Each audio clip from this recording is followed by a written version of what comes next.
poilu, soldat de France, sac au dos, couvert de terre, oui c'est lui qui fit nos succès, c'est lui qui a gagné la guerre, le poilu, le soldat français.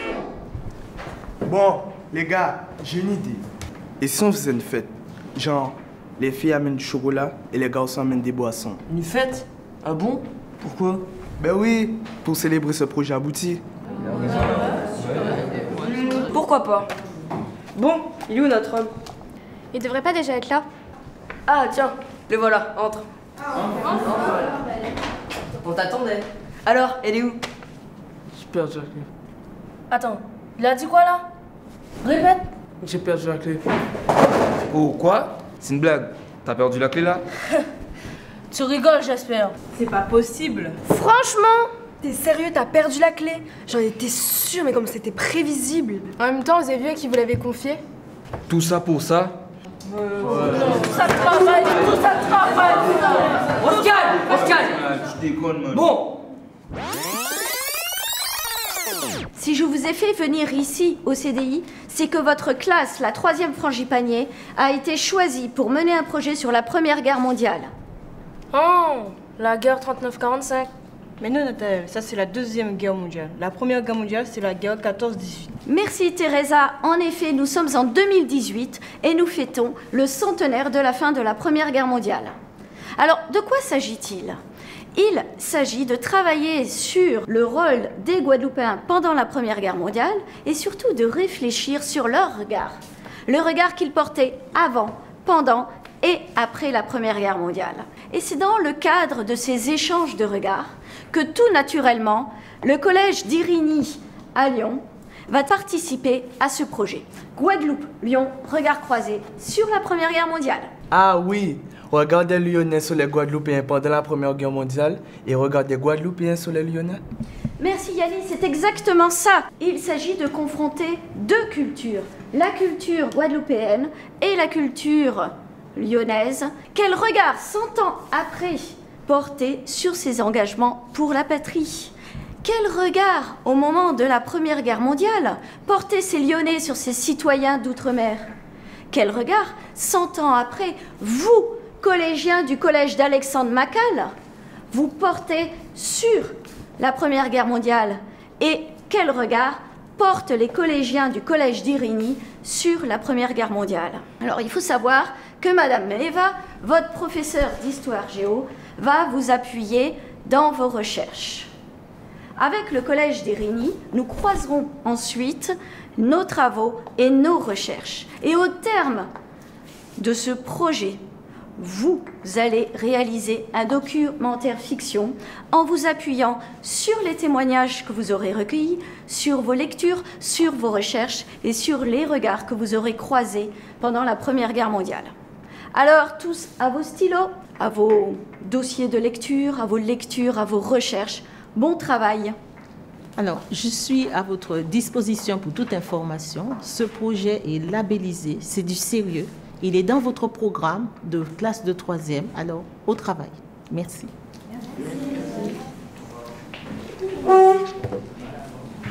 Bon les gars, on est en octobre et on doit remettre ce projet à la fin de l'année, en même temps que le brevet. Comment on va faire? Eh les gars, ce projet m'inspire. C'est mon projet. Si vous le voulez bien, je prends les choses en main. J'ai des idées. Mais quelles idées? On va distinguer 3 rubriques. Politique, économique et sociale. Je vous propose de faire des groupes. Ok, mais tout le monde a intérêt à bosser. Les lâcheurs, on n'en veut pas. Je suis pas trop pour. Le travail en équipe m'effraie un peu. Bah ça va aller, on a l'habitude de travailler en groupe. C'est bon, t'inquiète pas. Qui s'occupe du secrétariat? C'est bon, c'est nous. On s'occupe de l'écriture des scénarios et de l'organisation des sorties.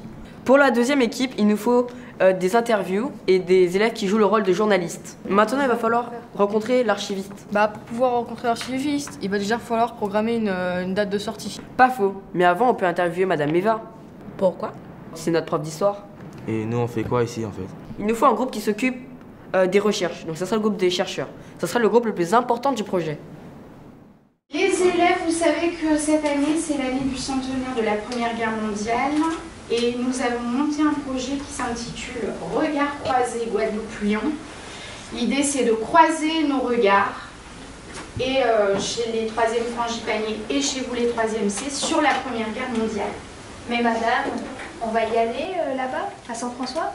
Eh non, vous n'irez pas. Tout se fera par le web. C'est nul.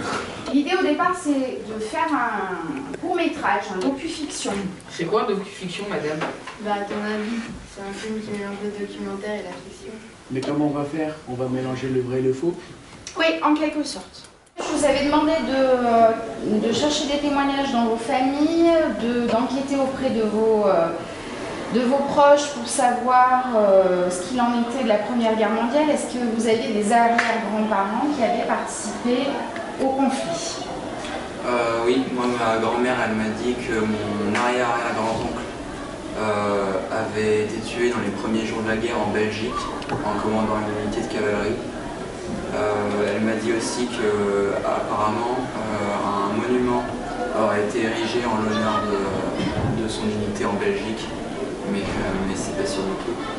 Donc enfin, on est pas sûr. Et elle m'a dit aussi que apparemment 5 jeunes hommes de la famille avaient été envoyés au front et qu'aucun d'eux n'avait été ni tué ni blessé. Et que c'était sûrement des officiers parce qu'à cette époque la famille était assez bourgeoise. Moi j'ai un arrière-grand-père du côté de ma mère qui a participé à la Première Guerre mondiale et à la guerre du Rif. Et j'ai de la famille russe qui a quitté la Russie à cause des révolutions russes pour se réfugier en France. Et mon arrière-grand-mère est née sur le trajet.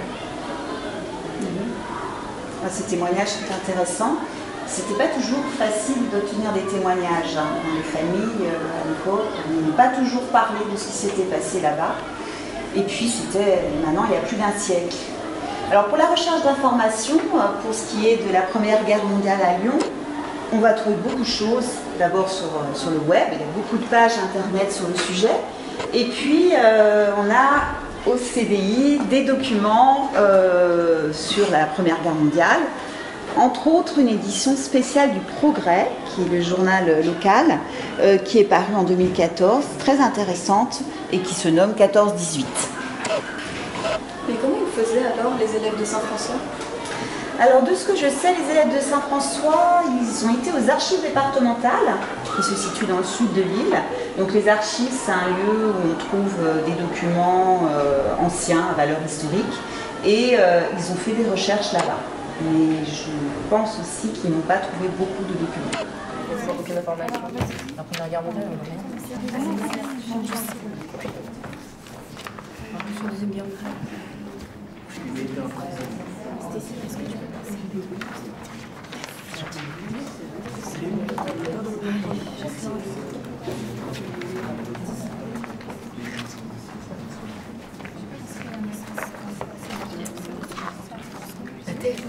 T'as trouvé des infos sur la Première Guerre mondiale? Non, j'ai pas trouvé des infos.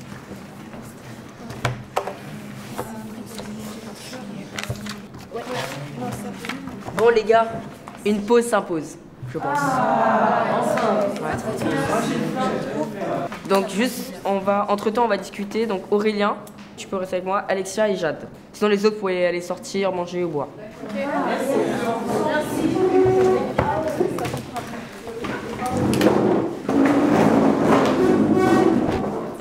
Pourquoi on est là, nous? On a faim. Parce qu'en fait, on devait faire un point sur le projet. Donc ça serait mieux qu'on en discute dans les gradins. Ouais. T'inquiète, ça durera pas longtemps. Ok. J'ai du mal à trouver des témoignages sur la Première Guerre mondiale. C'est chaud. Mais j'ai trouvé un témoignage sur Monsieur Rivier sur le site du rectorat. Ouais, et moi j'ai un témoignage familial. Ah, vas-y, raconte. Raconte, ouais. C'est ma mère qui m'a raconté que mon arrière-grand-mère lui avait dit que son premier mari, donc Monsieur Jean Lout, avait été orphelin à 11 ans parce que son père, en fait, était combattant sur le front. Et il s'est pris une balle dans la nuque et il avait été transporté aux aides, sauf qu'avec les moyens de l'époque, ils n'ont pas pu tout enlever.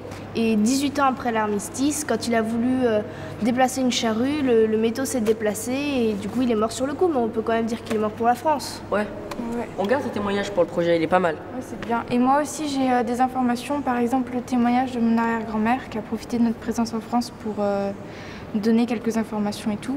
Donc je peux vous lire un extrait si vous voulez et je mettrai le reste au CDI. Okay. Elle nous dit « Je suis née en 1928, donc 10 ans après l'armistice en 1918. Ma famille a eu la chance de ne pas faire la guerre, un oncle ayant été réformé à cause de sa vue, un oncle du côté maternel étant trop jeune pour partir. Papa, né en 1900, est parti avec l'armée d'occupation à Cologne, où il a fait son régiment. Mon beau-père sculpta 2 douilles de buis en forme de vase dans les tranchées pendant le repos, que nous gardons précieusement dans la famille. » Voilà. Et puis j'ai aussi une amie de mes grands-parents qui m'a prêté le journal de son grand-père. Je vais juste vous lire un extrait. Un cri de rendez-vous vint de l'entrée de la cave. À ces mots, tout le monde jeta son regard vers la porte pour voir paraître un de ces grands boches armés de grenades et d'un revolver. À quelques pas derrière, un autre fantôme de ce genre suivait répétant les mêmes somnations du premier.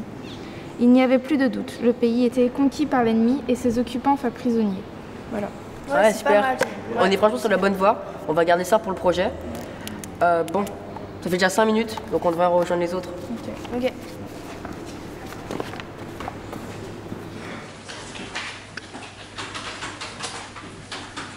Mais madame, on pourrait faire un diaporama et l'envoyer aux élèves de Saint-François. Mais qu'est-ce qu'ils vont faire après? Je pense que c'est une bonne idée. Elle a raison, Héloïse. Ils vont sans doute pouvoir l'intégrer un peu à leur court-métrage. Ok. Bonjour les enfants. Bonjour madame. J'ai encore trouvé des documents. Ouais, c'est vrai, ça en fait du boulot. Hein. Vous en êtes où? Ah, les diapos. Très bien. Bon, je reste là. Si vous avez besoin de moi, vous m'appelez. D'accord. Bon, alors, ils nous ont envoyé quoi les Lyonnais? Un diaporama. Et nous l'avons complété avec nos recherches. Alors, c'est parti. Regard croisé sur la Première Guerre mondiale. Projet Guadeloupe-Lyon, centenaire 14-18. Il s'appelait Claude, Joseph, Émile, François, Jean, etc. Comme à Irigny, Saint-François et comme partout en France. À Lyon, l'île du souvenir au parc de la Tête d'Or avec le monument aux morts créé par Tony Garnier rend hommage aux combattants disparus. Justement, concernant la diapo 4, la guerre rend hommage à ces morts pour la France lyonnais. Alors, comment tout ça s'est passé en Guadeloupe? Vas-y Nathalie. Tous concernés de 18 à 45 ans. Août 1914, la guerre se déclenche en France. Guadeloupéens conscrits depuis 1913, mobilisés en 1914 et lyonnais, volontaires ou pas, commerçants, ouvriers, cultivateurs. Ce document est un article que nous avons trouvé durant une sortie aux archives concernant la mobilisation des Guadeloupéens. Tout le monde est concerné. Les Guadeloupéens militaires de carrière engagés volontaires font la guerre en France, mais la mobilisation générale se fera en 1915. À cause d'une citoyenneté revendiquée, car depuis l'abolition de l'esclavage en 1848, les droits et les devoirs, enfin les Guadeloupéens n'ont pas tous les droits et les devoirs. Mais en 1798, la loi Jourdan instaure le service militaire obligatoire en France, mais pas dans les colonies. Mais Madame Eva, pourquoi la mobilisation ne se fait qu'en 1915? Ça peut se comprendre dans la mesure où le service militaire va être incorporé en Guadeloupe qu'en 1899. Les soldats guadeloupéens et martiniquais seront formés sur place en Guadeloupe et en Martinique, et par la suite l'intégration dans l'armée française ne se fera qu'en 1913. Un long voyage pour se battre fièrement pour la patrie. Mais Madame Eva, est-ce que les hommes guadeloupéens qui avaient des enfants partaient au front? Oui, tous les hommes guadeloupéens valides partaient au front. Même ceux à qui la loi avait accordé un délai partaient au front. Où vos regards ont-ils pu se croiser? Sur le front de l'Est? Où vos regards ont-ils pu se croiser? Ailleurs qu'à Lyon peut-être? Dans des villes du Sud où le climat est plus doux? Où vos regards ont-ils pu se croiser? À la gare de Perrache, où on y accueille les poilus? Diapo 12. L'accueil des soldats guadeloupéens. Mais est-ce qu'ils sont directement envoyés en France? Ils sont envoyés en France. Dès leur arrivée, ils sont intégrés dans des casernes du sud de la France ou en Afrique, pour les préparer, mais aussi pour leur permettre de résister au climat trop froid. Donc, en 1914, beaucoup de soldats guadeloupéens ne seront pas au front. Par contre, à partir de 1915, la guerre des tranchées accélère la sélection et le besoin de renforts, pousse l'armée à les incorporer dans des bataillons militaires de l'armée française. En fait, malgré la bonne volonté des soldats, l'adaptation est difficile. Ils ne résistent à aucune maladie, ils sont souvent fatigués à l'entraînement, un sentiment lié à leur méconnaissance de la formation militaire. Mais est-ce qu'ils ont résisté au combat là-bas au front? Alors, ils sont confrontés à des conditions de combat très dures. Et avec l'apparition de l'artillerie lourde, des gaz, des grenades et des chars qui se rivalisent sur le front, leurs conditions de vie ne vont pas s'améliorer.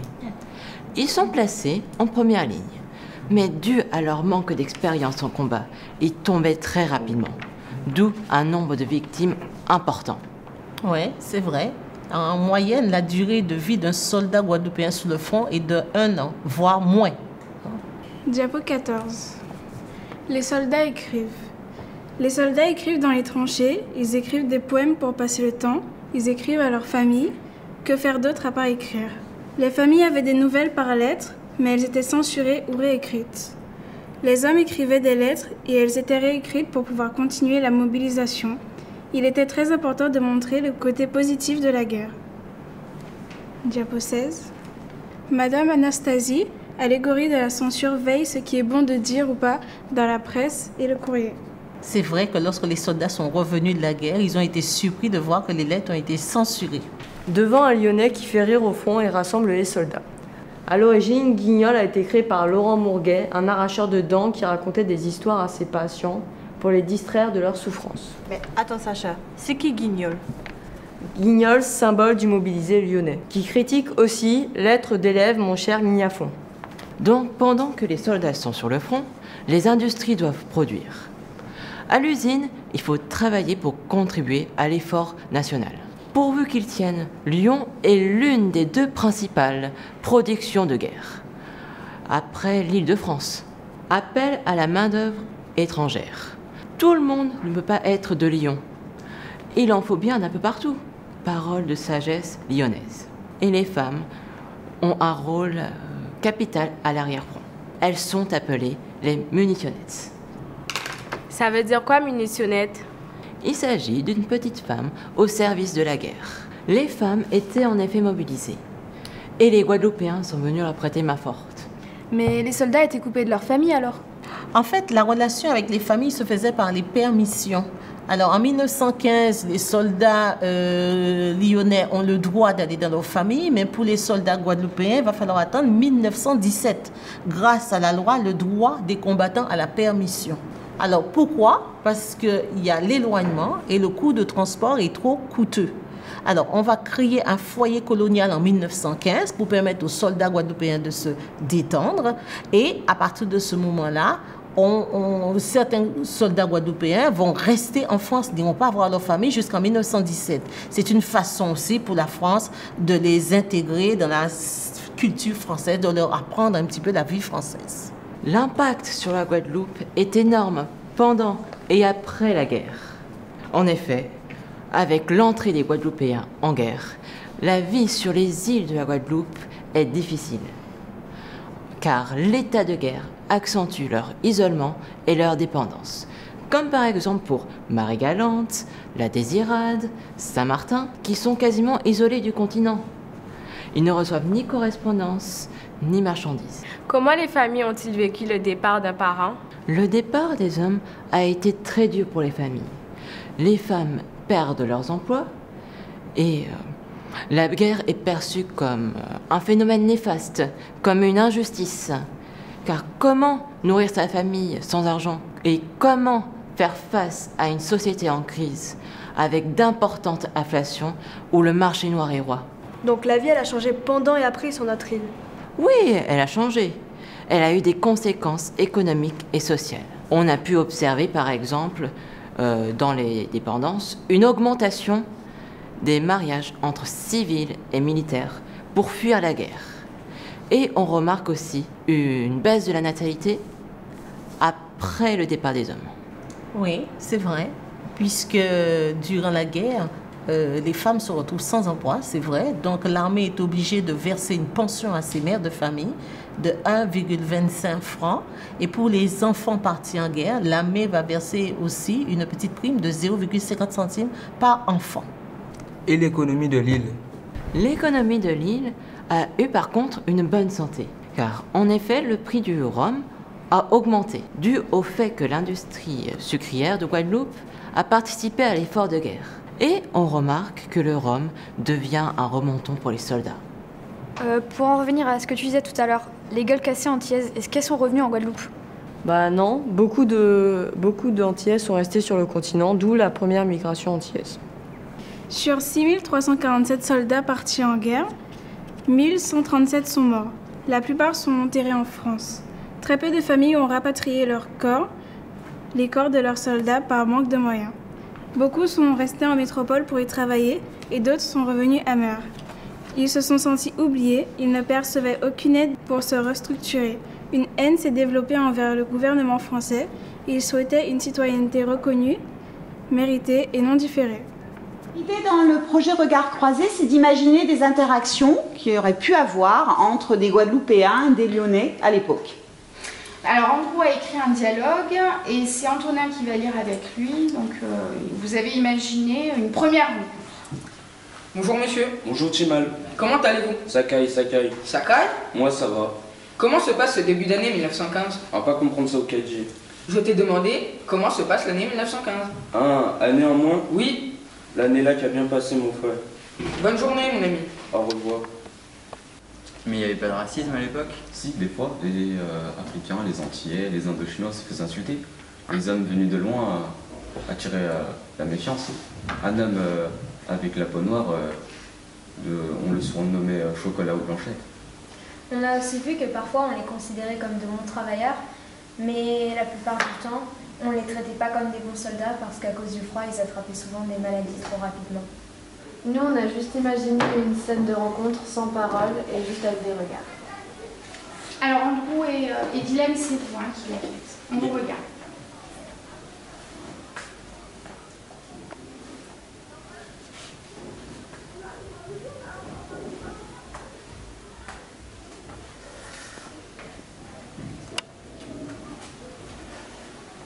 Ils arrivaient à parler ensemble, mais ça pouvait être parfois compliqué. Les langues régionales, les accents étaient très forts à cette époque. Par exemple, un breton pouvait très bien ne pas comprendre ce qu'un lyonnais disait. T'imagines si on leur disait des mots poilus comme bectance, bricheton, ou de lyonnais comme gonne, fenote, vogue, ils devaient rien comprendre. Alors, dans le cadre du français, vous avez écrit des lettres de poilus, des calligrammes et aussi des lettres de Guignol Agnafron. Guignol, c'est un personnage lyonnais, c'est une marionnette qui a été inventée à Lyon et qui est le symbole même du mobilisé lyonnais pendant la guerre de 14-18. Donc c'est Manon qui va nous lire une lettre écrite par Céleste. Mon cher Niafron, si ce n'est pas une honte que l'on vive dans telles conditions, que nous soyons constamment en manque d'alimentation, que nous souffrions sans cesse de la faim et du froid, et de la peur de revoir retourner au combat. Si je te disais qu'au front nous ne sommes plus ni plus nous-mêmes, à bout de force et rongés par la haine, nous devenons des bêtes acharnées, prêtes à tout pour survivre et tuer. Est-il normal que chaque jour des milliers d'hommes tombent au combat, et que je vois mes camarades mourir autour de moi?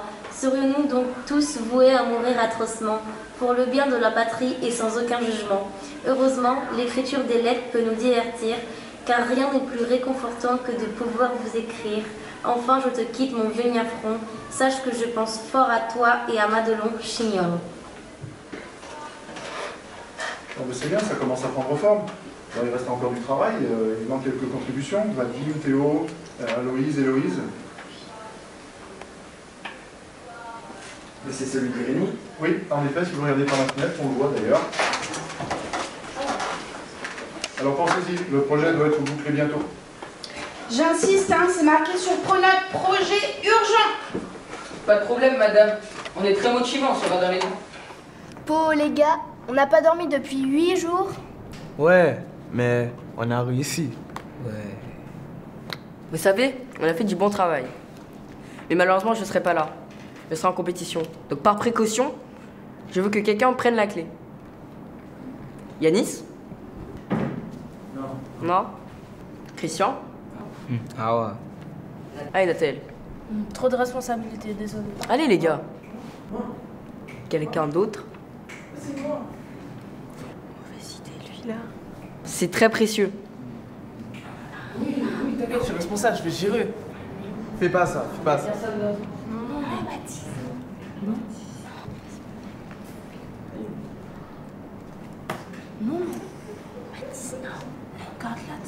C'est très très précieux. Là, je fais ma confiance, quoi. Faites-moi confiance. Ok. On te fait confiance. On te fait tous confiance.